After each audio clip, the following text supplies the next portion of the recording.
Hey guys, welcome in Matrix Media again. I'm Steven, your host. Today we're going to be checking out something a little bit different, but I think that they're quite interesting, and I think that people would take some liking to them just because it's so interesting to watch young professionals entering the field, practicing their skills and fine tuning their skills. So we're going to check out what they call moot court, and that is basically fictional court for law students so that they can practice real life situations and in front of real judges and real past judges who have really been judges in different situations, Supreme Court situations, district court situations, civil court negotiations. They also have that type of moot court to where you get to watch people negotiate, law students negotiate for like a civil lawsuit type situation. So they have those as well. So I'll check out some of them as well in the near future. Today we're going to be checking out Ames Moot Court Competition. And it is out of the Harvard Law School. So it's going to be really good. I haven't watched it, but I did read the caption, the description for it, and it seems very interesting. So let's get into it. Check it out. Join us. Stay, hang out, and chat. All right, let's go.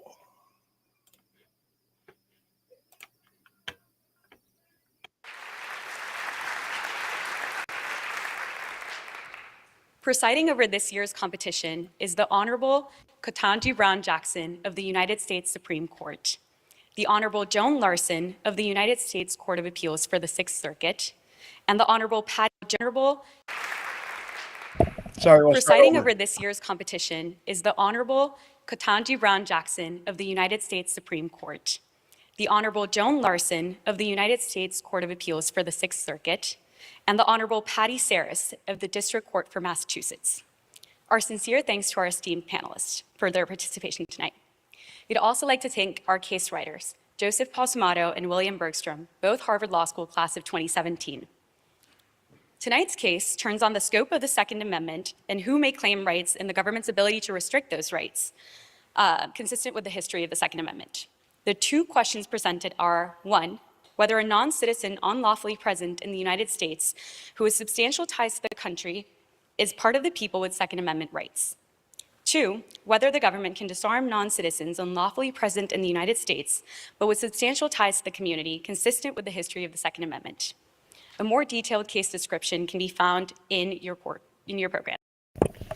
Sorry, I didn't explain, but this is a Supreme Court briefing, from my understanding, but it's been in front of several justices, I think 3, maybe 5, but they go in front of a panel and they have a briefing and oral arguments.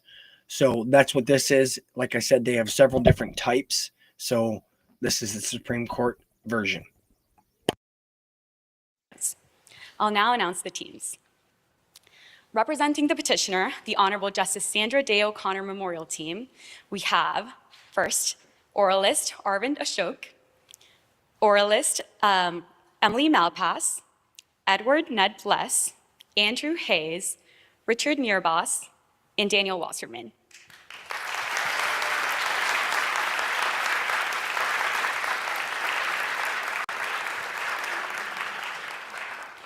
Representing the respondent. Just wanted to say hey over there on Twitch to everybody. Don't forget to follow, and everybody on YouTube, like and subscribe. I see we got somebody over on Twitch right now, a loyal follower already, hanging out. Thanks. I appreciate you. We love you guys. We have the Honorable Constance Baker Motley Memorial Team.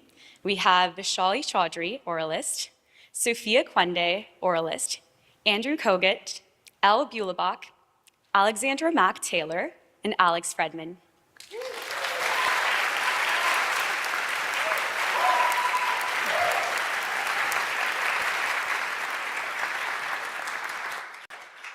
Before we begin, a gentle reminder that no laptops, cell phone, or other electronic devices may be used during the competition.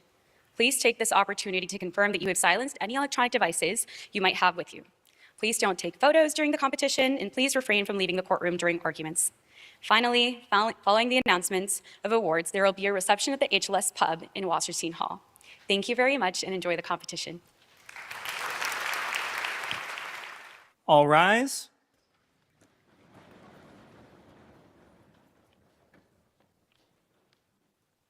The Honorable, the Chief Justice and the Associate Justices of the Supreme Court of the United States. Oyez, oyez, oyez. All persons having business before the Honorable, the Supreme Court of the United States, are admonished to draw near and give their attention, for the court is now sitting. God save the United States and this honorable court. We will hear arguments now in the case of Daniel Wells versus John Doe. Counsel, are you ready to proceed? Yes, Your Honor. You may begin. Madam Chief Justice, and may it please the court. My name is Arvind Ashok, and along with my co-counsel, Emily Malpass, I represent the Attorney General of the United States. I will argue that John Doe is not part of the people protected by the Second Amendment, and my co-counsel will argue that Section 922 G5A, the long-standing federal statute that disarms him, is consistent with the Second Amendment. We'd like to reserve 3 minutes for rebuttal. History, precedent, and common sense show that Mr. Doe is not part of the people. The Constitution does not grant unlawfully present non-citizens the right to bear arms. History at the founding and this court's precedents confirm that the original meaning of the term of art, the people, in the Second Amendment referred to citizens only. Considering an unlawful non-citizen's connections to this country has no basis in history at the founding and would leave courts in the difficult position of parsing nebulous connections without any clear standards. Even if this court disagrees with that and includes some non-citizens with sufficient connections to this country in the people, unlawful non-citizens like Mr. Doe cannot have sufficient connections. Counsel, you started with history, precedent, and common sense, but your brief also talks about the text. Can we talk about the text of the Second? I'm no lawyer, but I do got to say, if a justice interrupts you, not even a minute into your speech, into your oral argument, you've got issues. You got issues. And I've heard that said by a couple different attorneys via YouTube that have witnessed type of things like this in real courts. So he's in some hot water, or going to be. Amendment, which uses the words the people and not citizens, and yet somehow you want us to interpret it to mean citizens. That's correct, Your Honor. We believe the framers used the terms the people and citizens synonymously. We believe they used the term the people when they were discussing rights that were oppositional to the government, and they used the word citizens to signify an equality between citizens and each other. We get this idea from 1787 Connecticut Chief Justice Jesse Root, who wrote about the people being used to connote an oppositional relationship.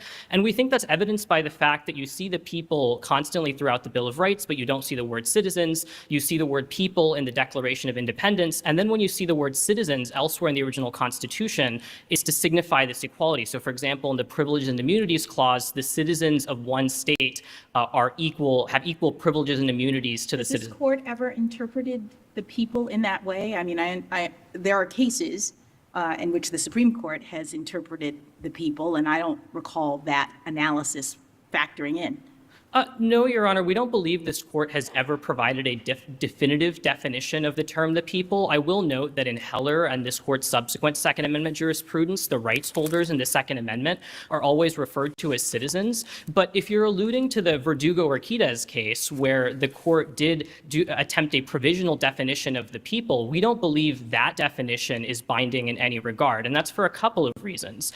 First, when the Verdugo-Urquidez court defined the people as those with sufficient connections to the country, it did so only in contradistinction to the attempted assertion of Fourth Amendment rights by a Mexican citizen in Mexico. It never defined what sufficient connections would mean with regards to a non-citizen.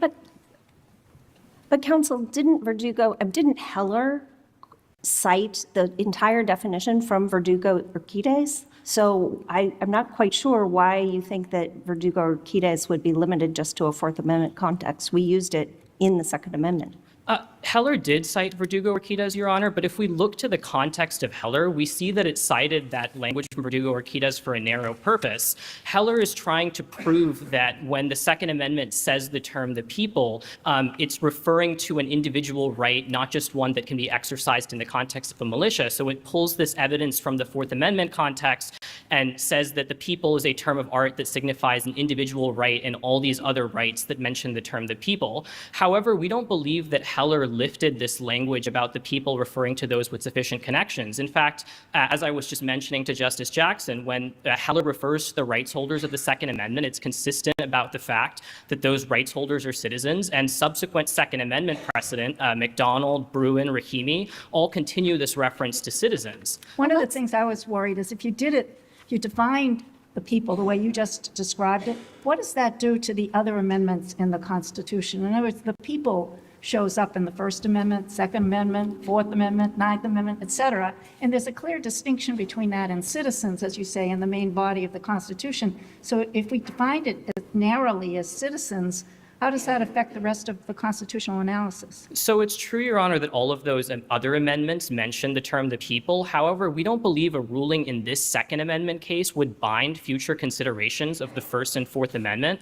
I would note here that Mr. Doe hasn't provided any evidence that, or any holdings from this court that clearly establish that non-citizens have these First or Fourth Amendment rights. But if this court is concerned about the scope of those rights, it can always deal with them in a future case, because I think when this court has considered the First and Fourth Amendment particularly, it's looked less to original meaning than it has in the Second Amendment. Consistently starting with Heller defining the phrase the right to bear arms, this court has looked to original meaning to define the Second Amendment. But if you look to United States versus Jones, for example, in the Fourth Amendment, which looked to original meaning to define what a search was, it didn't immediately jettison its non-originalist line of cases, starting with Katz. And the other reason that we don't think the First or Fourth Amendment would be affected is that if this court believes that Verdugo-Urquidez gave non-citizens some assumption that they might be able to assert these Fourth Amendment rights, then the court could rely on stare decisis in a future Fourth Amendment case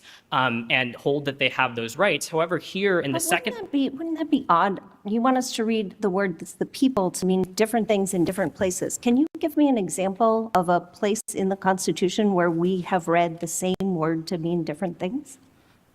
Well, Your Honor, Heller gives the example of state in two different places meaning different things, but we're not necessarily asking for inconsistent rulings across different amendments here. We're just saying that in this Second Amendment context, the question that's before this court is to look at the original meaning of the term of art, the people, and we certainly think there are important considerations to be, important things to be considered with respect to the First and Fourth Amendments, but that's a question for a future case, and we think... What is the original meaning? Help me to understand your evidence regarding the original meaning of the people.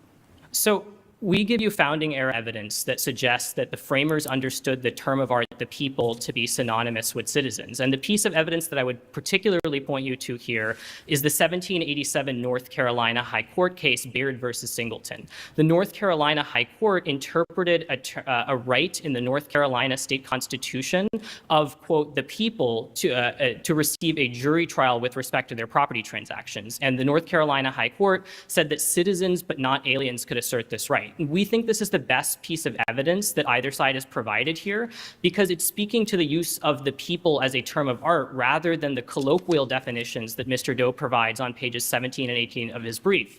His founding era dictionaries don't align with the rule that he provides in the rest of his brief. That those dictionaries point to the outlandish definition that the people refers to something like all non-citizens within the border of the United States. But then if you look at his rule, it says that the people refers to all those with sufficient connections. And that's something that we don't. So I'm just wondering, when you why not use, why are you so resistant to the way the term has been defined in Heller and Verdugo and all the rest of those cases? Essentially, you want us to narrowly define it as citizens, but you have a fallback. I think the other side called it a retreat, but whatever, a fallback to possibly people who are just illegally here. Why are you pushing so hard for the outer boundaries? Well, Your Honor, we believe that starting with Heller, this court has always looked to original meaning to define terms in the Second Amendment specifically, and we think this court should do so again here. And because we think the best read of founding era history and the precedent in Heller suggests that the people are citizens, we think that's the line this court should hold. However, you're correct to identify that we have this alternate argument that if the court accepts the definition in Verdugo-Urquidez that the people refers to those with sufficient connections, it should still decide that the only connection that is sufficient is a formal engagement with the naturalization or immigration process. Why? Well, for a couple of reasons, Your Honor. First, because we provide some founding era history that suggests that to the extent non-citizens were discretionarily granted access to rights of citizens by states near the time of the founding, those states did so based on the non-citizens' engagement with the federal naturalization or immigration process at the time. We give you a couple of state laws on page 8 of our reply brief from New Jersey and South Carolina that reference the federal naturalization or immigration process, and they said if the non-citizen takes an oath and commits to staying in the country for a couple of years, they can get access to a right of citizens. And what does it mean to have some engagement with the naturalization or immigration system? I mean, is it sufficient if you came into the United States lawfully on a student visa, and then you overstayed that visa? Is that sufficient? I mean, you came into the country lawfully. Your Honor, I think we would say that receiving the student visa would warrant getting a sufficient connection, and perhaps there would be complications. Even though you overstay for 10 years. You're Mr. Chadha. I think that overstay would probably cut off whatever formal engagement that you had, but receiving a student visa and being here legally on that student visa would qualify as a sufficient connection under our definition. And we think Wouldn't that be the closest to what we've held before? In other words, if you're here on a green card, or you're on a student visa, or all the lawful ways you can be in this country, wouldn't that be part of the political community in the way that we've defined it before? Well, Your Honor, when this court has used the term political community, it used it in Heller, and in prior cases where it's used that term, it's used it to refer only and exclusively to citizens. We give you a couple of cases, Foley versus Connolly and Cabell versus Chavez-Salido, where the court upholds statutes limiting the ability to be a police officer to citizens only, and then it uses the term political community in that context. And so we wouldn't say that the words political community has this more expansive definition in this court's jurisprudence, but regardless, we think that it's perfectly possible for this court to resolve this case by deciding that only people with lawful status have the sufficient connections necessary to meet the language. But why is that? I mean, going back to my colleague's question about engagement, I understand an engagement that occurs when you are granted the ability to be here, but don't we also have a situation in which a person like Mr. Doe, who has been submitting to the law, doing everything he's supposed to do in the context of his being here, why isn't that engagement? I mean, he hasn't committed a crime, for example, while he was here other than the illegal entry. So why wouldn't that be a situation in which he should be receiving the same kind of consideration of engaging?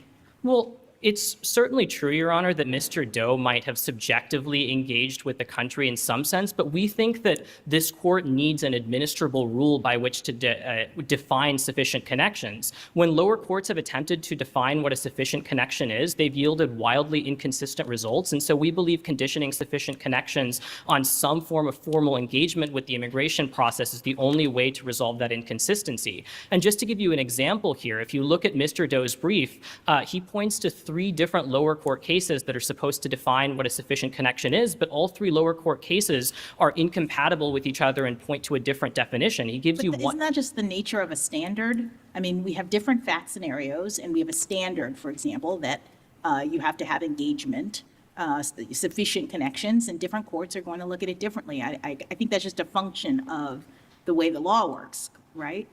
Perhaps, Your Honor, but I think that in this particular case, you would get, if you look at the results that people have come to, they haven't developed these they haven't developed an applicable standard that is consistently applied across lower courts. And I also think that, with regards to this threshold question, we don't think there's any analog for a standard specifically with regard to considering an individual person's connections. We think there are standards with regards to other fact patterns that develop on the ground, but not with regards to, for example, Mr. Doe mentions his subjective connections, his community ties. We think all of those things would be very difficult for a court to verify. It's very difficult to imagine, for example, a court deposing members of Mr. Doe's softball team to decide whether he actually had the connections that he asserts. Counsel, I see your light is on, so I want to take your last 30 seconds if I can.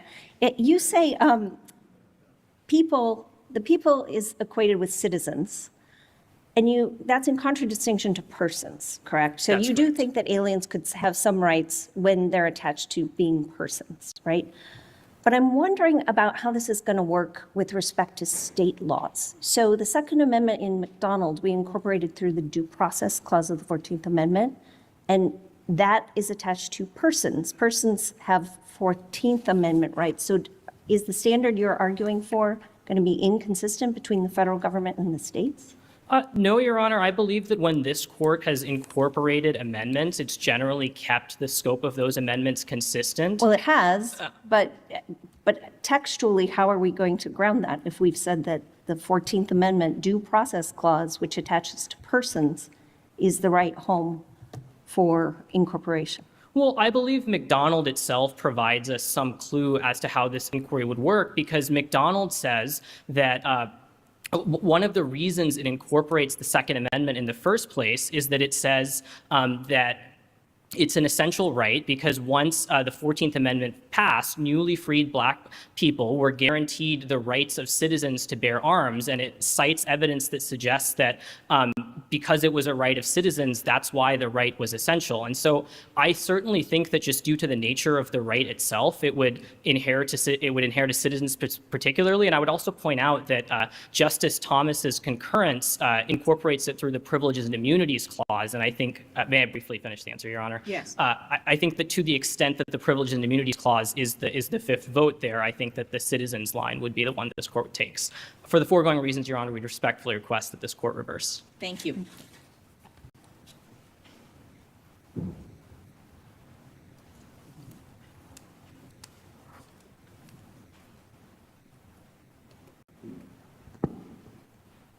Whenever you're ready, counsel. May it please the court. My name is Emily Malpass, and I will be speaking for 16 minutes about the government's ability to disarm unlawful non-citizens, including John Doe. Section 922G5A is consistent with the Second Amendment because it shares a why and a how with relevantly similar founding-era laws. Two separate principles from our historical tradition of firearm regulations support this conclusion. First, Congress has broad power to disarm individuals who break the law. Consistent with this long-standing tradition, founding-era legislatures disarmed individuals for crimes ranging from assault to fraud to nonviolent peace-breaking. Today, Section 922G5A disarms an analogous class of lawbreakers. Second, the government may disarm individuals who have not manifested allegiance to the United States. Just as historical regulations disarmed groups ranging from loyalists to Confederates until they manifested allegiance via a formal legislative process. Today, Section 922G5A operates in the same way for the same reasons. John Doe's as-applied challenge would hollow out the guarantees of Section 922, the federal law that does more to protect Americans from gun violence than any other. This court should reverse. So is it your position that any form of lawbreaking is sufficient? It doesn't have to be a felony. The lower courts, for example, have struggled with 922G. I read a lot of lower court opinions. And the lower courts have struggled with 922G with respect to felon disarmament, but you seem to be taking a position that's much broader than that. So misdemeanors could also be disenfranchised. We think it Or encompasses not disenfranchised. We think it encompasses both individuals who commit felonies and misdemeanors. Here, under Rahimi, we simply fall back to the time of the founding, and we look at two regulatory traditions we see there. First, we look to the state ratifying convention proposals in Massachusetts, New Hampshire, and the highly influential Pennsylvania dissent of the minority, which substantiate disarmament for crimes committed, real danger of public injury, and times when individuals weren't peaceable. we see that founding era legislatures acted on this understanding to disarm individuals, including nonviolent peacebreakers in Massachusetts in 1692 and 1795, in New Hampshire in 1708, as well as laws from Virginia and North Carolina from 1786 and 68, respectively. It's amazing you remember all those dates, so good for you. I was just curious about the historical debate here, because your brief sort of says we should look back to the British. We took away guns from Loyalists and Catholics and all these groups of people. And yet what the opposing brief says, no, the Second Amendment was meant to be different from what happened in England, because it was, as you say, the people against authority. We should be looking to the separate meaning that was provided in our Constitution. And we often look to England, a common law tradition, and then sometimes we're looking away. And I'd like to know your thoughts on what you think the best historical analysis would be. Well, let me sort that into buckets. First, we think that insofar as the founders were moving away from a pre-ratification tradition, they were specifically rejecting the disarmaments that British generals had done to American patriots at the dawn of the Revolutionary War. We cite in our brief the example of General Gage, who required all residents of the Massachusetts Bay Colony to deposit their arms at Faneuil Hall. We think it was these disarmaments that inspired the Second Amendment, but not the other ones. We note that the founders, the very individuals who ratified the Second Amendment, disarmed loyalists consistent with the amendment. We note that many of the disarmaments went into effect during the Revolutionary War and then stayed in practice until, for instance, we cite a North Carolina session law still in effect in 1804, and many were still in effect during Jay's Treaty, which was signed in 1794. I guess I don't understand. So can you help us to figure out, first of all, what is the right era to be looking to for determining the historical analog? Well, we think this court has provided us with helpful guidance on this. The court says that we should adopt traditions that come from our common law origins, but that were not made obsolete or were not applied during the founding era. So if we see traditions that come from, for instance, we cite the 1328 Statute of Northampton, but then we later see this incorporated into our founding tradition, and the fact that many states passed laws that were almost word perfect, that 1328 statute. So those traditions are relevant, but traditions that have gone by the wayside would not be. What do you do about, your friends on the other side say it's not all lawbreakers, it's violent lawbreakers, that really the historical tradition is not as broad as you indicate in your brief? We think this is an obviously under-inclusive principle. We specifically, again, cite that 1692 Massachusetts Act, which disarms individuals who are, quote, disturbers or breakers of the peace, as well as the 1708 New Hampshire law, which was substantively identical. The Massachusetts Bay Colony, after ratification, reincorporated that same law in 1795 to again disarm peacebreakers. The earliest liquidation... Doesn't the idea of being a peacebreaker, disturbing the peace, suggest some sort of violence, some disruption to the community? I mean, there are laws today, and I assume that you would say that state laws count. I mean, is that correct? So if you violated a state law, it doesn't have to be a federal law, you could still be disarmed. So in New Jersey, it is a felony to open a bottle of ketchup in a supermarket and put it back on the shelf. So that person loses their Second Amendment rights? We again think that the founding era evidence speaks to a broad scope of authority to disarm, but there might be some laws that we could start distinguishing on. We could try to find some kind of limit. This court in Rahimi alludes to the fact that many of these laws are tied to a special danger of firearm misuse, and we think that principle could help cabin the rule here today. However, for what it's worth... Would it capture Mr. Doe? Absolutely, Your Honor. And we provide you with two reasons why. We think first that unlawful non-citizens as a class are specifically unlikely to comply with registration requirements because they're often unwilling to give full and honest identifying information to law enforcement. And second, we think that unlawful non-citizens are often subject to deportation and arrest, and arming these individuals, as the Eighth Circuit said, precisely at the moment authorities seek them, might lead to cycles of violence that would affect both law enforcement and non-citizens.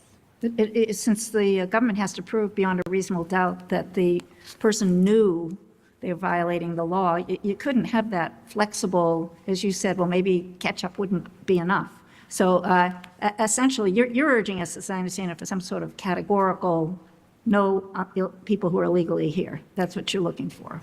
I think we could frame this as a question with the Rahimi inquiry, Your Honor, where Rahimi requires us to provide a justification. And here we think we provided a single justification from the time of the founding, which is that the founders believed they could disarm people because they broke the law. But now we're starting to ask about the whys that lurk behind the why. So for reasons why the founders thought it was necessary to enact this principle. However, Rahimi simultaneously commands us to faithfully respect the balance struck by the founders. And this puts us in a bind, because once we start second-guessing the justification the founders had, we seem like we're second-guessing the balance struck by the founding and performing some kind of historical means-end scrutiny, where we ask if the regulatory tradition we're pulling from is adequately supported. But of So course, instead- isn't the sort of threshold question whether this really is the balance struck by the founders? I mean, the concern, I think, is that when you're looking back at the historical record, you find certain cases, the other side finds certain cases. So how do we know whether the historical tradition was all lawbreakers or just violent lawbreakers? I see no evidence that it's just violent lawbreakers. Again, we cite numerous founding era laws, as well as the state ratifying convention proposals, which we think speak most directly to the scope of the Second Amendment right and to the scope of the government's regulatory authority. Do you concede that it's your burden to persuade us that this is the tradition?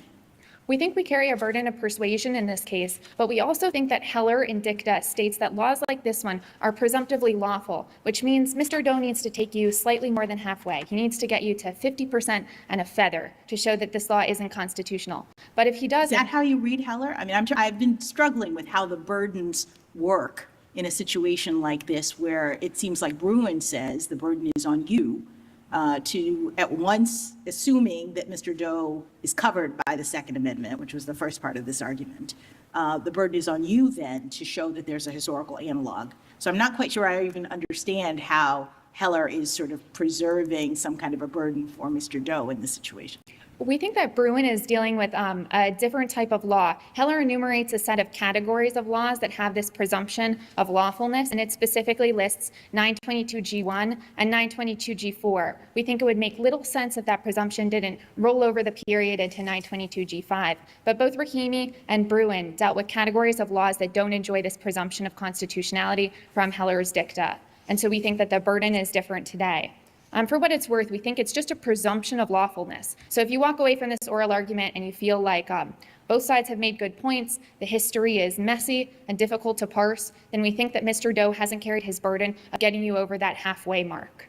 But I guess but Heller was before Bruin, so you still think that the presumption of lawfulness remains, even though we now have a pretty clear test from Bruin that doesn't reference any particular categories and suggests, with its burden shifting, that it's your burden to help us determine the historical analog. We absolutely think Heller's dicta carries on. I'll note that Justice Kavanaugh separately wrote in Bruin specifically to reiterate that the felon in possession ban in 922G1 is presumptively lawful. He was joined by the chief there. The chief reaffirmed this again in dicta in Rahimi, and Justice Kavanaugh again wrote separately to underscore that point. Do you think the domestic violence one, though, is distinguishable because it was more recently enacted? And I know Justice Kavanaugh was talking about that the other one has been enforced since the 1960s. So do you think it matters what year the 922G was amended to add a particular prohibition? Precisely, Your Honor. So we don't think the presumption of lawfulness attaches to 922G8, which was specifically considered in Rahimi. And so the references to the presumptively lawful nature of the felon in possession ban were just in dicta. But again, we would distinguish here the Violence Against Women Act was enacted in 1994, and we're dealing with the 1968 text that Heller specifically says is presumptively lawful. Wasn't it open to us in Rahimi, though, to enact basically the rule that you're asking for, which is law-abiding? That law-abiding language comes from Heller. We didn't seize upon that in Rahimi. Instead, in Rahimi, we said that an individual must pose a clear threat of physical violence to another. The threatening individual may be disarmed. So it was perfectly open to us to draw the bright line you want us to draw now, then, and we didn't do it. So I'm just a little puzzled by that. We actually think it might have been deliberately closed in that case. I'll note that this office specifically ceded at oral argument that law-abidingness had anything to do with the rule at issue in Rahimi.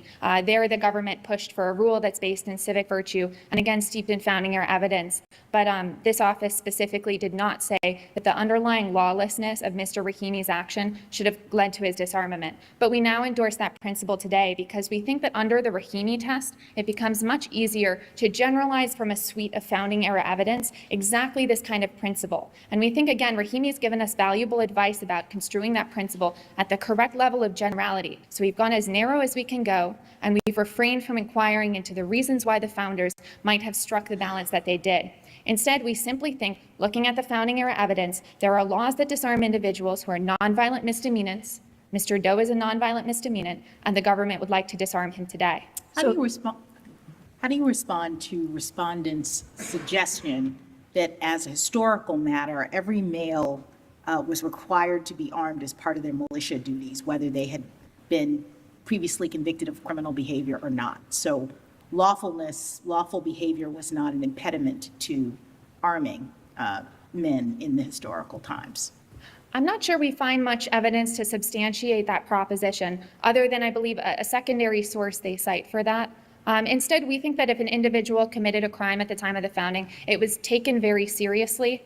We'll note that many felonies were warranted, were worthy of instant death and warranted extended prison sentences. So I cannot imagine that the founders would have thought that an individual who was disarmed for any reason was subsequently required to take up arms on behalf of the United States. One of the biggest traditions we see from the founding is that the founders treated criminality as a crime of violence against the state often. And that all but ensured that an individual wasn't going to be taking up arms to defend the security of a free state, which is what the Second Amendment commands. Much of what you say is persuasive, but doesn't it argue for the narrower reading rather than all citizens, just the people who've committed a crime?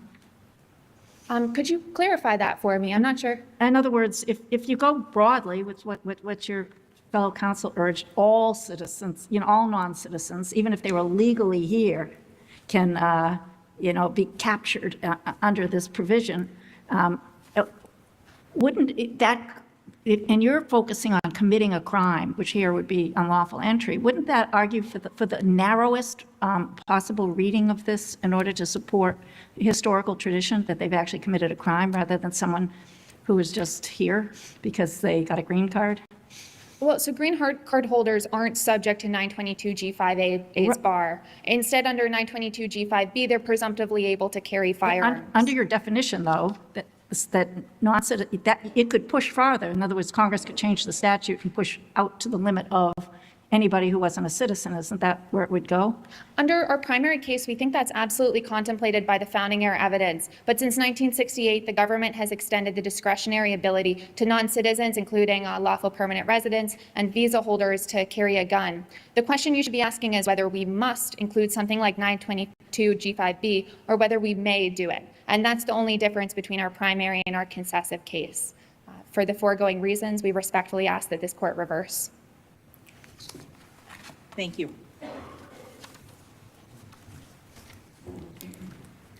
May I proceed, Your Honor? You may. Thank you. Madam Chief Justice, and may it please the court, my name is Vishali Chaudhary, and I rise on behalf of John Doe alongside my co-counsel, Sophia Quende. I will address why John Doe is covered by the Second Amendment, and my co-counsel will address why Section 922G5 is unconstitutional as applied to him. The Second Amendment is not a citizens-only right. The Attorney General's citizens-only theory would permanently exclude all non-citizens from the people protected by the Bill of Rights and contravenes this court's decision in Verdugo-Urquidez. This court should reject that theory. John Doe is an individual who has sufficient connections with this nation and is a part of the people who retain a right to bear arms. This court should affirm the Ames Circuit for 3 reasons. First, this court already decided the definition of the people in Verdugo-Urquidez, and that definition controls the present inquiry. Second, under that definition, John Doe is a part of the people. And third, the Attorney General's alternative argument about legal status is also incorrect. But the Verdugo case was not in the Second Amendment context, and counsel on the other side argues that in the Second Amendment context, we have a different frame for how we interpret that right, and that it focuses on the historical meaning of the terms at issue. What is your response to that? Chief Justice Jackson, we think that understanding of the Second Amendment has already been foreclosed by this court's reasoning both in Heller and in McDonald. In both of those cases, this court found that the Second Amendment is not a second-class right, which is subject to an entirely different set of constitutional rules than other amendments. I think this also gets to a point made by my opposing counsel tonight, which is that this court could somehow consistently read the people to mean different things in different amendments. But I think that, in fairness, the Bruin's statement about it not being a second-class right, what counsel is saying on the other side is absolutely it has a more stringent test. Your Honor, we don't think it has a more stringent test, and I think that's based on the plain text of the amendment itself. The Attorney General would have this court find that the framers, when writing the same 10 amendments, meant the people in different contexts that it was used, even though it repeated this phrase. Have we ever found in another context, since you raise other rights, that an unlawful non-citizen has a constitutional right? Your Honor, I don't think that question has been squarely presented before this court. However, there is indication in this court's jurisprudence, both in the First Amendment and Fourth Amendment contexts, that it has never understood those rights to be based on citizenship. Instead, in Verdugo-Urquidez, the only case in which this court has actually analyzed the term "the people," it had an opportunity to define that as just citizens. Isn't there that case Turner, that ancient case going way back when about excludable aliens and not having First Amendment rights? That's true, Justice Saris. However, I'd like to distinguish that case on a few different grounds.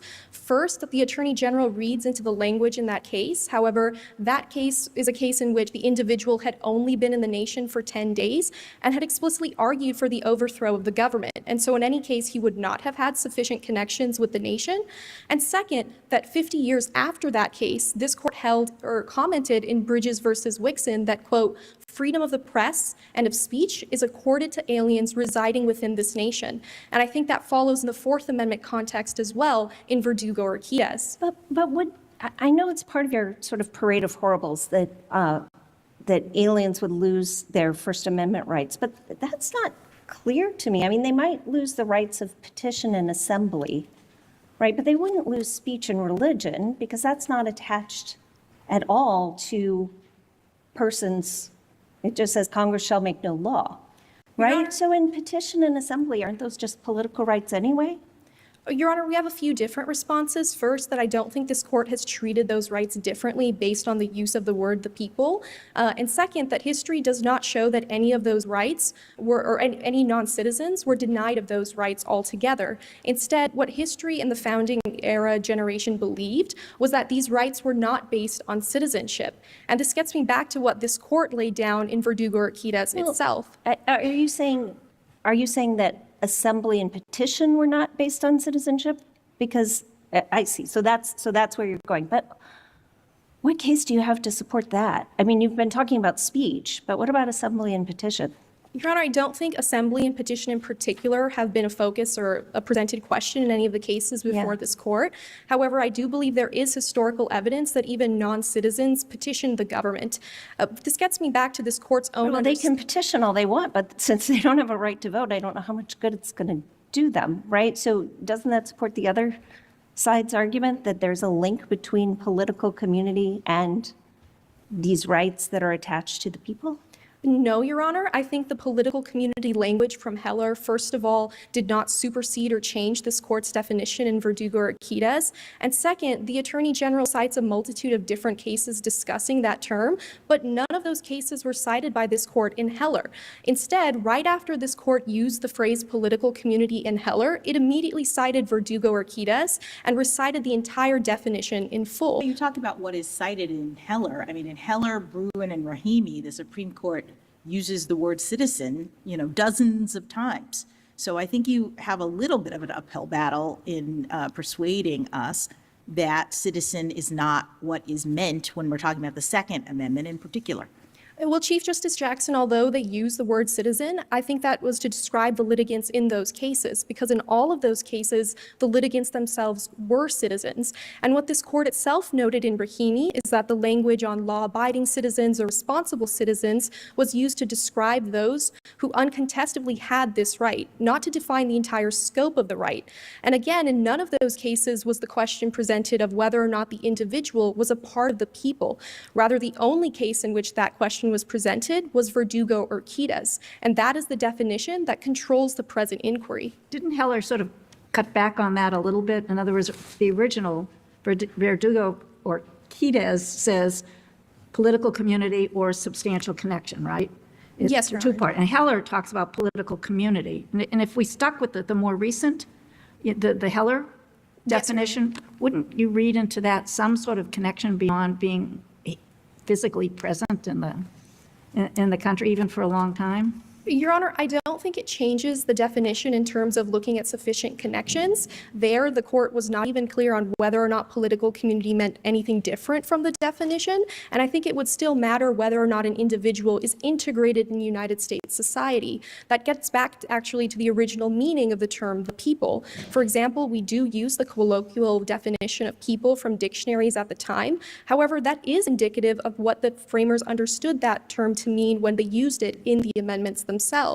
And that definition was a nation, those who compose a community. It was not one that was based on citizenship. And so this community-based understanding is what was prevalent at the time.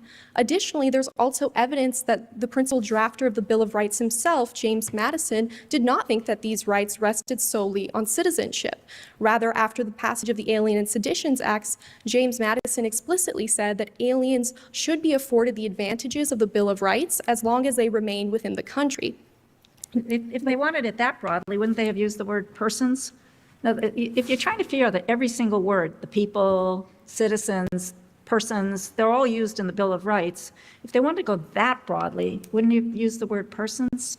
Well, Justice Saris, I think the court discussed this briefly in Verdugo when it noted that persons is considerably larger than the people, and it's used in the Sixth and Fifth Amendments when referring to trial rights. But the First, Second, and Fourth Amendments, we think, are more based on an individual's membership in the community and the enjoyment of rights that they have as they live in that community. That's exactly the definition that this court came to in Verdugo-Urquidez. But I think I worry a little bit about the administrability of the sufficient connections test, and that is what counsel on the other side points to as one of the reasons why we shouldn't say that that's the test to this scenario. What's your response to that?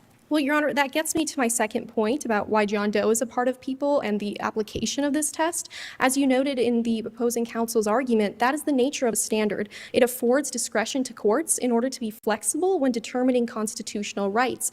But at the same time, there are limits. For example, in Verdugo-Urquidez itself, when talking about undocumented immigrants in particular, this court noted that it could be sufficient in terms of their voluntary connection of the country and the acceptance of societal obligations. But don't we necessarily need a bright line rule here? Because this is not just about courts making after the fact determinations, but it's about frontline people, like people doing background checks and selling weapons in firearm stores have to decide whether or not you're lawfully entitled to possess it. And so they can't be doing a multi-factor test. Do you belong to a church? How many years have you been here? Do you have citizen kit? Like, how are they supposed to make those decisions? Well, of course, Justice Larsen, and our position is that individuals like John Doe would seek declaratory relief that they are a part of the people and then be able to obtain arms. So those vendors wouldn't be having to make this decision. However, the courts Right, that but have- whatever we say ultimately is going to affect the test that people in those frontline gun shops are going to have to apply. Your Honor, I think there it's evident that the courts applying this test frequently rely on the same set of factors, those being length of residence, employment, voting history, familial connections, and those are the exact same factors that the Ames Circuit itself relied on. And I want to get to the facts of this particular case.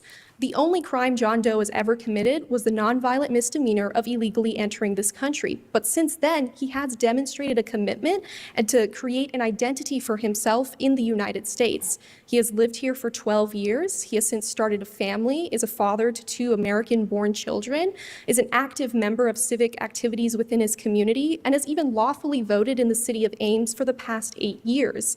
He is an individual who is integrated with the community and is a part of the people as this court defined it in Verdugo-Urquidez. What about the standard or the suggestion that he has to attempt to engage with the naturalization process in order to qualify? Your Honor, I don't think that that standard is clear. For example, the Attorney General doesn't suggest what exactly would be sufficient under that standard, and moreover, the record itself does not suggest that he's never taken those actions. The record only reflects that he currently does not have status, but is entirely silent as to what actions he may have taken to obtain status. I think this also gets to why the... But wouldn't it be on you? I know you're operating on a limited record, but ordinarily you're appellate counsel, but it would have been trial counsel's job to establish a record, correct? So any deficiencies in the record would be a problem for your side. I think so, Your Honor, but I think even though this court doesn't know whether or not he has affirmatively taken those actions, that isn't the point. And the reason why is because legal status is not a standard that this court has relied on before, and it's not, also not a plausible or practical one. For example, under the Attorney General's standard, an individual could have legal status, be lawfully within this country for multiple years, and create substantial connections. But the day the executive revokes that status, or they, for example, overstay a visa, the Attorney General would have them excluded from the people protected by the Bill of Rights, notwithstanding all of those connections that they made while they were legally in the nation. Can I ask you a hypothetical? Can the government require somebody to register to own a gun? Yes, Your Honor, I think the government could. So you have someone who's illegally here. You're requiring him to register. You're essentially outing him in terms of his status. As a practical matter, doesn't it undermine the ability to track? Outing him on his status? Did she really just say that? If he's here illegally, you're not outing anybody. I firmly disagree with that. We know what kind of Supreme Court justice she was, who she was probably seated by. Weapons in this country that I think almost every court has said is lawful. How would this work? Well, Your Honor, to be clear, there's currently not a federal firearm registry. Second, John Doe himself is only seeking declaratory relief that the law would be unconstitutional as applied to him. And so through that avenue, he would be able to have a firearm for self-defense in his home. Without registering it? Your Honor, there currently is no federal firearm. Say it's a state registry. Like Massachusetts, we've got one of the toughest ones. Right? Yes, Your Honor. You all know. You have a pretty tough one. See, you're required to register. When you buy a gun and they check it out, and you have to fill in paperwork. That is federal. And how would you even begin to enforce something like that? Your Honor, I think states have a multitude of areas that they could look to in terms of regulation. I think my co-counsel would further explain as to how far they could burden an individual's right in terms of registration or other means.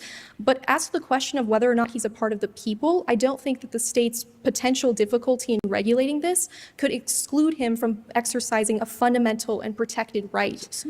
No, go ahead. Can you speak quickly to the distinction that counsel on the other side tries to make, I guess, as a fallback position, drawing the line between unlawful non-citizens and lawful non-citizens, and saying one could be considered part of the people and the other not? Of course, Chief Justice Jackson, we do think that lawful status in certain cases is indicative of the connections you've made with the country. For example, certainly all green card holders or those who have permanent legal residency have shown sufficient connections by being in the country for a length of time, submitting to its laws, and being actively involved in the community. But that just gets back to the basic test, the threshold question of whether or not an individual has sufficient connections with this nation. The Attorney General would have courts not follow the facts of a case and rather simply look to status. But the basic threshold question in both is how connected an individual is with the nation. It would be proper for this court to grant discretion to courts the same way it has under Verdugo-Urquidez, because these are complex questions that involve the unique complexities of individuals' lives. Let me ask you another question, I think, about the people, and I didn't see it in the briefing on either side, but no one talks about the first mention of the people in the Constitution, and that is in the preamble. So the preamble says, "We, the people, in order to form a more perfect union, establish justice, etc." Does that have any bearing? Because it seems to me that that might support the argument on the other side, and I'd like to give you a chance to respond to that. Of course, Justice Larsen, I think that that actually detracts from the Attorney General's argument because it still implies this community-based understanding of the people, a sense of oneness, a sense of a common shared identity. And John Doe is an individual who has created an identity within the United States. He's been But doesn't it go to the people who formed the union? And doesn't that mean that there had to be political rights in order to form the union? Your Honor, I don't necessarily think that that would be the correct understanding, but even if this court were to adopt that understanding, I still think it would have no bearing on the way that the drafters use the people when referencing natural rights in the Bill of Rights. The Attorney General, for example, distinguishes the fact that the founders used citizens in other parts of the Constitution, but we also think that that is itself indicative that they understood these terms to refer to different groups of people, and that the fact that the Second Amendment, First Amendment, Fourth Amendment use the people, it necessarily implies a broader meaning than just citizens. Because the Attorney General's argument is not supported by the text, historical understanding, or the precedent of Verdugo or Quita laid down by this court itself, this court should reject it. John Doe is a part of the people who has sufficient connections with this nation, and we ask this court for those reasons to affirm the decision of the Ames Circuit. Thank you. Thank you.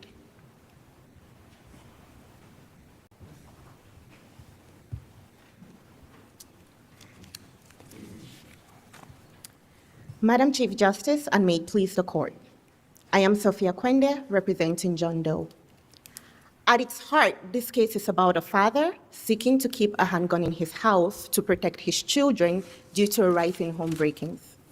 Yet Section 922G5A prevents him from doing so solely based on his immigration status. This law is unconstitutional as applied to Mr. Doe. In Bruin, this court was clear that the scope of the Second Amendment should be preserved as it existed at the founding.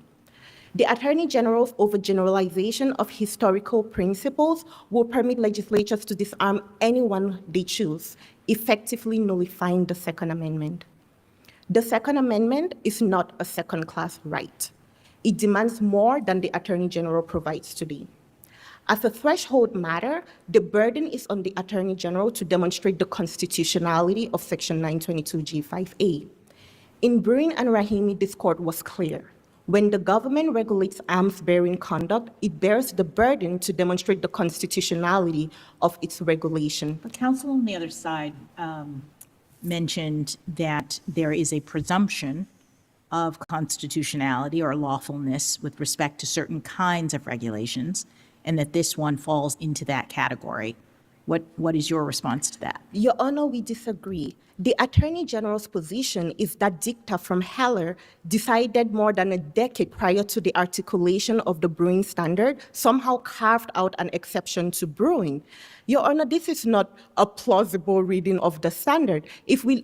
There is no long-standing exception, as the Attorney General claims. Bruin itself involved a 102-year-old New York law, and in that case, the court was clear that the government bore the burden of demonstrating the constitutionality of the law. 922G is only 56 years old. It is not as long-standing as the law in Bruin that this court clearly noted that the burden was on the Attorney General to demonstrate its constitutionality. Your Honor, it is unclear how burden shifting in a historical analysis test like Bruin would work in the first place.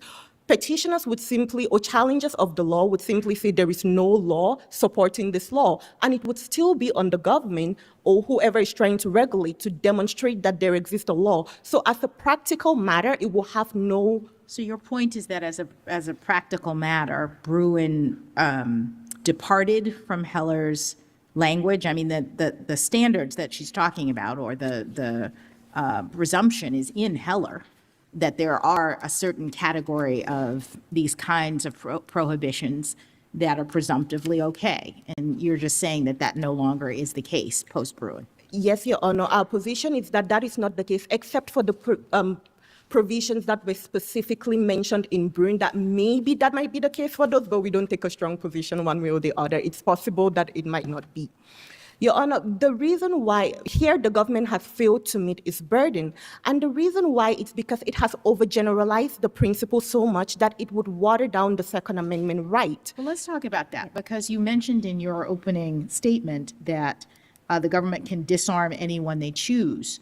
I didn't hear that as the Attorney General's argument. They suggested that they can disarm people who are lawbreakers, and that's not anyone.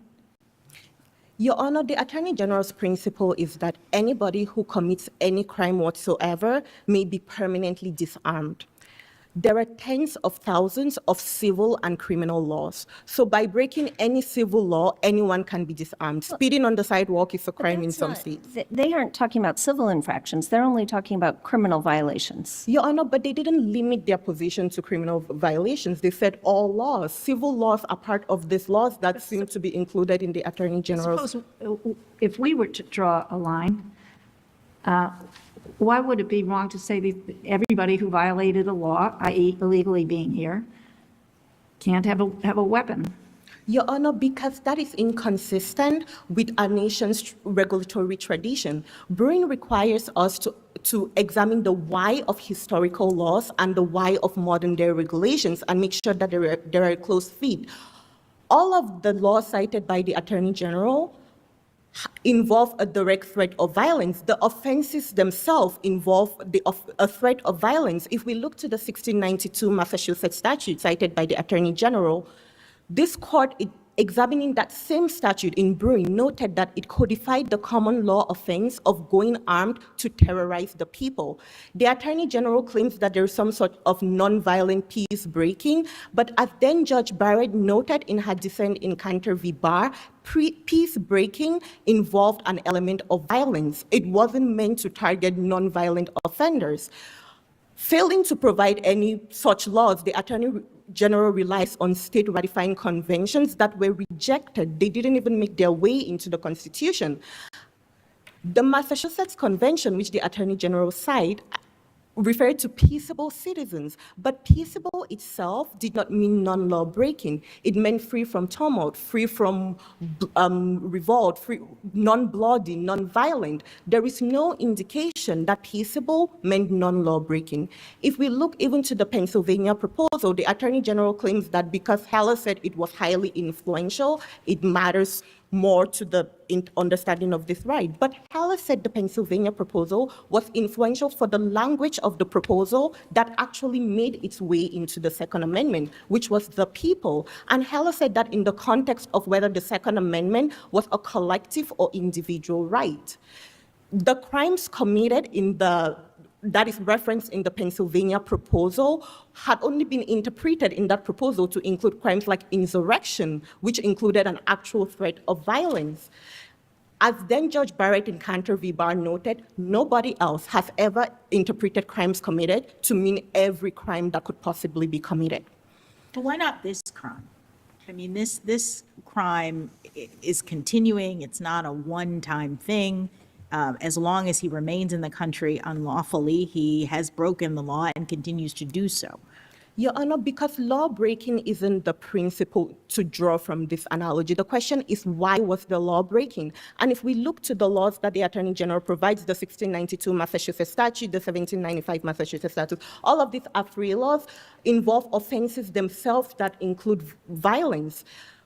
Illegal entry into the country does not include violence. So go ahead. I was just going to say, as a practical matter, I keep coming back to this. So you can have all these people who are unlawfully here. They're not going to be able to license or seek licensing for their guns because that essentially shows that they're here and might expose them to being removed from the country, right? So now you have a very big risk of violence when law enforcement goes in to try and remove them because they're going into households that they don't know whether the person has a firearm or not. And doesn't the Congress have a right to be worried about that? Your Honor, Congress does have a right to be worried about that, but the Congress can only enact regulations that are consistent with our regulatory tradition. But Your Honor, to that point, There is no federal firearm registry. And in fact, Congress has a law that bans the federal government from using NCIS background information to create a federal firearm registry. Don't people have to get licenses in most jurisdictions? In most, but Your Honor, we have 9 states that ban the creation of state registry. Ames might be one of those states. I mean, I'm just saying some states do, some don't, right? Yes, Your Honor, that's fair. Ames might be one of the states that says you don't need You have to get a license. Yes, Your Honor, you do. But even if you do, like the government has done with the IRS, which provides a pathway for undocumented immigrants to pay taxes without the risk of deportation, the government could very well provide that. They're all laughing because it's the Ames Moot Court competition. So she's saying Ames is a state because this is all fictional. So Ames is the state she's referring to. That's why everybody laughed. Same pathway for undocumented immigrants to own weapons without being subject to deportation. So what about the other historical tradition to which they refer? Your Honor, the other historical tradition to which the government refers to is too broadly drawn. The government says Congress can disarm anyone that it deems disloyal or to lack undivided allegiance. But Your Honor, the tradition is way narrower than that. If we look to all of the disarmament, the loyalist disarmaments, the Catholic disarmaments, the Confederate disarmaments, all of this happened in the time of internal wars in the United States. We want to start with the Southerners, Your Honor, because the Attorney General makes a broad and erroneous claim that all Southerners were disarmed during the Civil War. This didn't happen. To support this broad proposition, the Attorney General cites 2 general orders from when the South was under military rule. The first order disarmed only those who had borne arms against the United States, the Confederates. The second order prevented Southerners from concealed carry, but allowed them to open carry, so it's altogether irrelevant to this inquiry. But to see the centrality of the war to the disarmament, Congress, following the re-entry of the South into the Union, refused to disarm the Confederates. In fact, the 40th Congress disbanded the Southern militias, but denied a proposal to disarm all of the individuals who had taken part in these militias for fear of infringing on But their weren't the Second ones who were disarmed only allowed to re-carry their weapons after they swore an oath? Yes, Your Honor, there was a provision providing that they could get their weapons after they swore an oath, but some of them didn't do this, and still once the South had re-entered into the Union, Congress said no oath necessary. We do not disarm people based on allegiance anymore, because it was the war itself, it was that internal strife that made this okay. If we look to the loyalists presented an existential threat to the nation. To quote John Adams, loyalists were guilty of the very invasion of Boston, aiding, abetting, comforting, and assisting the British Army. In fact, some 50,000 loyalists joined the British Army. The Continental Congress's recommendation to the states was a direct result of the fear that the loyalists were going to join the British and help in the overthrow of New York, as they had done in Boston. I'd just like to go back to Justice Jackson's question. So the concern that you're raising is that that all criminality, that's too broad. But she asked you, why not this particular law? And I think the hard part of your case is that you're trying to assert membership in a national community by breaking the law, the very law that says you can't enter the nation.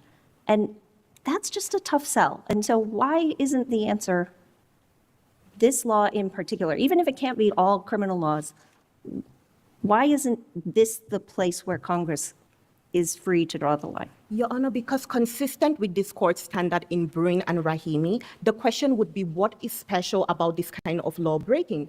And to do that, we'll need to look at what was special about the law breaking that allowed the earlier generations to disarm people. If we look at Afray law cited by the Attorney General, this all involved threats of violence. But when we look at Section 922, illegal entry, there is no direct threat of violence. You need to pile inference upon inference to get to the violence. The first inference being, we might deport this person. And then the next inference being, when we go to deport this person, they might resist. This is too much of an attenuated connection as opposed to the direct threat of violence involved in going armed laws. What about the colonial era evidence that there were laws prohibiting Catholics from arming themselves? There were some categorical prohibitions. Your Honor, we have 2 points to make on this issue. The first being that Catholic disarmaments occurred under the English Bill of Rights. The English Bill of Rights extended the right to bear arms to Protestants. The right was not extended to Catholics in the first place. Secondly, the disarmament of Catholics happened in the context of the French and Indian War, and was because of the worry that the Catholics would join Catholic French in a war that was seen by many as a war between Catholic France and Protestant Britain. It fits squarely within the tradition that we have presented, that it was the active fear of overthrow of the government by an internal political enemy. But we still come back to the point that even Catholics could sometimes get their arms back if they would convert, if they would swear an oath of loyalty. We see the loyalty oath coming up with respect to the loyalists as well. And your client has an allegiance to a foreign sovereign. So why isn't that just a presumption that Congress can draw? That if your formal allegiance is to a foreign state, you can be disarmed because we can make that presumption. Your Honor, first, our client still has allegiance to the United States, as I agree. by the founders. If we look to But he has Blackstone, an opportunity to go through the naturalization process and demonstrate that, if that is available to him or might be available to him. Your Honor, the likelihood is very low, but assuming that it's available to him, that is a separate inquiry. Bruin requires that the historical laws and the modern laws comparably burden the right to armed self-defense. A loyalty oath is merely an oath. The naturalization process is substantially more burdensome than a simple oath. If today Congress were to pass an amendment to 922G5A saying that if undocumented immigrants could go to the courthouse like loyalists could do and take a loyalty oath swearing their allegiance to the United States, then perhaps it would alleviate some of the burden that we have about the widespread nature of this law. But based on the principle the Attorney General identifies, this law will propagate the very abuses that were rejected by the Second Amendment. The argument is so broad that the government can basically decide that a specific group lacks allegiance and then set up a set of formal procedures for this group to prove their loyalty to the government. With this principle, Congress can disarm anybody it wants, or at least governments can choose to disarm political dissidents. This is precisely what happened with the English game laws. The English game laws that this court noted in Bruin and in Heller had so thoroughly disgraced the English right and were rejected by the Second Amendment. Here, the Attorney General proposes 2 broad principles. Between these 2 broad principles, nobody is going to have a Second Amendment right. The legislatures are just going to disarm anybody. If the principles were so broad, there would have been no point to enumerate the Second Amendment in the first place. The point of enumeration is that it takes the right out of the hands of legislatures. If it were the case that you could commit any crime whatsoever, like opening up a bottle of ketchup in the store and get disarmed, legislatures would never. The founding era would never have bothered to enumerate the right anyway. You don't think this is different because Mr. Doe is continuing to break the law today? No, Your Honor, we do not think it's different because of that. We still think that even if this court were to think that this is a special kind of law breaking, the burden imposed by this law is a permanent disarmament. It isn't a comparable burden to anything that has been provided by the Attorney General. Because the Attorney General's principles are so broad as to disarm a large swath of the population and effectively nullify the Second Amendment, we ask that this court reject such broad principles. For these reasons, we ask this court to affirm the Ames Circuit and find that Mr. Doe is part of the people and Section 922G5A is unconstitutional as applied to him. Thank you. Whenever you're ready. May it please the court. I want to spend these 3 minutes making one point about both issues, which is that Doe provides no pathway to a holding that is rooted in historical evidence, and any test that is devoid of history is unworkable, unadministrable, and not contemplated by this court in both Bruin and Rahimi. On the first issue, Doe provides you with 2 theories that are directly contradictory. First, he tells you that the founding era evidence, which he provides on pages 16 to 24 of his brief, is all geared to show that the right to bear arms was possessed by every individual in the United States. He provides you with dictionary definitions that show that the right was held by every person in a town, and he repeatedly analogizes to the 5th and 6th Amendments, saying that the word the people is synonymous with person within the jurisdiction, and the accused. But then, even he doesn't defend this test. He then tells you that the primary line that he's drawing is Verdugo or Quides, which definitionally says that not all people within the United States have sufficient connections and therefore have Second Amendment rights. These two tests are directly contradictory. Verdugo's line is an unworkable and unadministrable one that's free from history. Doe provides you with only 3 cases as the yard posts for it. A case by Judge Reeves in the Southern District of Mississippi that was subsequently abrogated by Medina Cantu this August. A case by Judge Wood called Meza Rodriguez that concerned an individual with 2 times the connections that Mr. Doe has, and Martinez Aguero from Judge Smith in the Fifth Circuit, which concerned an individual with lawful status. At the end of the day, Mr. Doe can't tell you the single most important thing, which is that he has sufficient connections under his own test. And because we don't have a test, we simply can't say for sure. At base, this inquiry is subjective. Because it is subjective, it is inconsistent. Because it is inconsistent, it is unfair. And because it is unfair, it is highly likely to conflict with Congress's policy judgments with respect to 40 million individuals living in this country who are non-citizens. On the second issue, we want to make 2 points. The first is that we cite numerous laws disarming individuals who are nonviolent. Peacebreaking is at its core a nonviolent offense, and states subdivided this offense very early. So by the early 1800s, that Massachusetts law about peacebreakers was a law disarming individuals who were drunk and disorderly in public. Second, we cite numerous fraud statutes that disarmed individuals who were nonviolent and committed things that look today like white-collar offenses. Second, the Loyalist laws that were referenced by my friend is one of the places where you can be sure that Doe's principle about active wartime is under-inclusive of the founding era evidence. Though some Loyalists did give material aid to the Redcoats, the vast majority of them were nonviolent. They were butchers and bakers and candlestick makers. They went to church. They played on their founding era softball teams. They looked just like Doe, except they hadn't sworn allegiance by the law provided by Congress in all of those statutes. We think that's the single strongest analogy to Mr. Doe today, and the principle provided by opposing counsel is under-inclusive. For the foregoing reasons, we respectfully ask that this court reverse. Thank you. The case is submitted. All rise.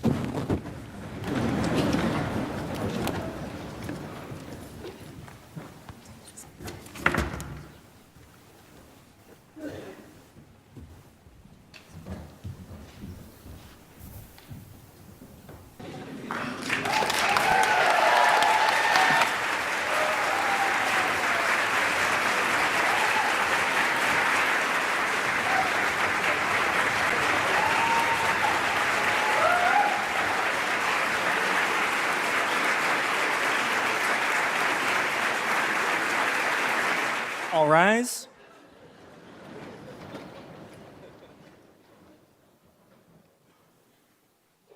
And here comes the verdict, or the opinion, I believe is what they call it.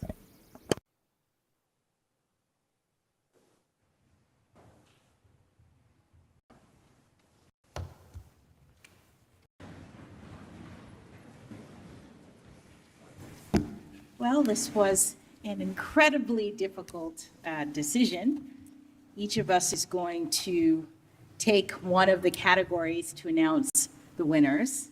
But first, let me just congratulate both teams. You did an excellent job and made it very tough for us to make this determination. Start with Judge Larsen. Okay. Well, I just want to echo what Justice Jackson said. This was just a tremendous round of oral arguments. I, for many years, since, I don't know, the 2000, sometime around there, have been the moot court advisor at Michigan Law School. And every year the judges come up and they say, oh, if only we had Did she say Michigan Law School? have been the moot court advisor at Michigan Law School. And every Yes, she did. That's interesting. I'm from Michigan. I'll have to look into her. year the judges come up and they say, oh, if only we had advocates who are this good in my court. And I thought, they're just saying that. And now I've spent almost 10 years on the other side of the bench, and I can tell you that at least with respect to this particular group, you are more than welcome in the Sixth Circuit at any time. The arguments were just tremendous and of just super high caliber. Unfortunately, we have to pick one of you as the winner, and that put us in a very difficult position. We were deliberating for a long time. Happily, nothing came to violence, so we can't be disarmed. But I guess I'll just get right to it and say that we collectively agreed that Emily Malpass wins Best Oralist.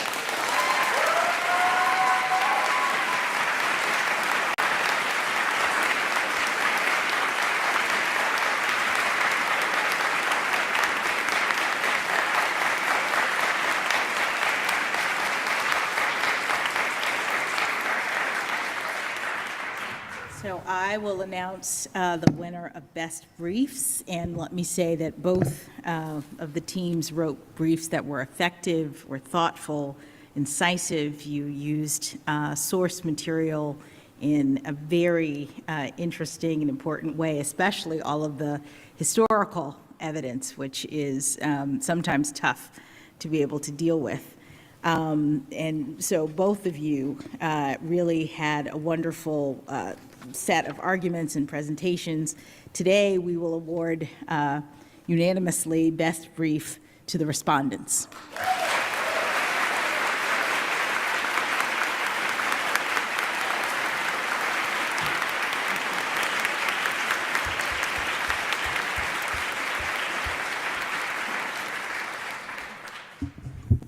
So overall, that's what I'm supposed to give the best team overall. And let me tell you how proud I am to have listened to this advocacy from, just spectacular. It makes me proud of Harvard Law School, makes me proud of all of the work that you all put into it. You're the best of the best, and this was unbelievably difficult to do because each one of you excelled orally and in brief writing, and so it was a tough task for us to come to. Overall, we found that the best team was the respondent.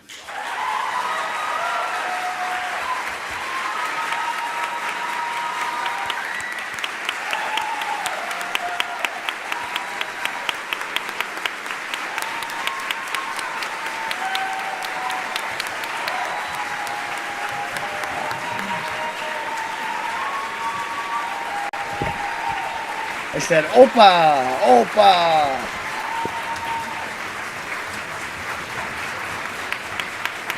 Well done, respondents. Very well done.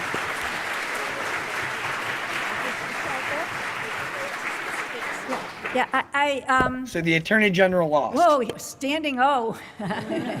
Standing O. It just is a multifactorial test that we talked about, and in some ways we talked about the fact that the brief for the respondent was much harder because it was counterintuitive. That what was being asked was a deep dive into the history and challenged. Relied on the correct case right from the get-go, the one that best favored their side, and also rebutted some of the notions of citizenship. So we thought that was a tough task, and plus on the oralist, you were all phenomenal. Really, I would have passed out. I just would have been gone. But it's just each one of you came to it with a strength on particular points, and we thought overall the respondents had it, but it's as they say, by a feather. So congratulations to you and to everybody here.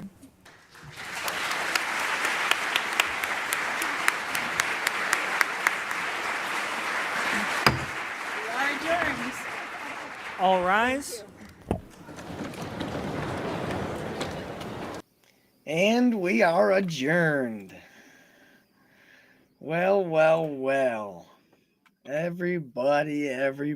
That was wonderful. What an interesting group of young professionals critiquing their profession, critiquing their skills, and spending the time, lots of time, I'm sure they spent prepping for this competition, working their way up through the ranks of the competition to make it to the finale.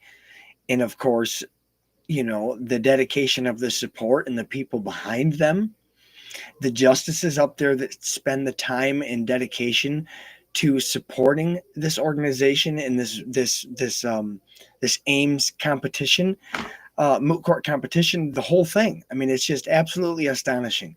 I just recently discovered moot court videos, and they're going to be something that I'm going to be covering if people are interested in them. So please leave a comment below. Please like and subscribe. I'm trying to build a following here so we can share some other big things and grow a channel and a community. So please follow, please subscribe, please like, and the follow is obviously for Twitch. All right, guys, we'll see you later. We're going to be doing another live later this afternoon. So check it out.